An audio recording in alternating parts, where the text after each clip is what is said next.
ఖైదీ number 150తో grand reentry ఇచ్చాడు megastar Chiranjeevi.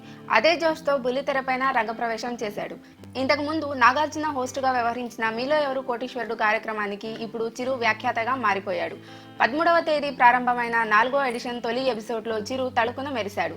చిరు హోస్టుగా వ్యవహరించిన తొలి ఎపిసోడ్కు అనూహ్యమైన స్పందనే వచ్చింది. మున్ముందు పలువురు సెలబ్రిటీలు కూడా ఇందులో సందడి చేయబోతున్నారట. మహిళా దినోత్సవం సందర్భంగా మార్చి తొలివారం ప్రసారమయ్యే ఎపిసోడ్లో అలనాటి తారలు రాధిక, సుహాసిని, సుమలతలు సందడి చేస్తారట. ఆ షోకు సంబంధించిన షూటింగ్ ఫిబ్రవరి 14న నిర్వహించారు. షూటింగ్ సందర్భంగా వారితో చిరు ఓ సెల్ఫీ దిగాడు. యాదృచ్ఛికంగా అది వ్యాలంటైన్స్ డే కావడం విశేషం. దీంతో ఆ ఫోటోలు కాస్త హాట్ టాపిక్ అయ్యాయి. ఈ ముగ్గురు మాజీ హీరోయిన్లు ఆనాడు చిరంజీవితో కలిసి నటించిన వారే. తెరపైనే కాదు, రియల్ లైఫ్లోనూ చిరు ఫ్యామిలీకి వారు క్లోజ్ ఫ్రెండ్సే. కాగా షోకు ఆహ్వానం పంపగానే ఈ ముగ్గురు తారలు రెండో ఆలోచన లేకుండా ఓకే చెప్పేశారట.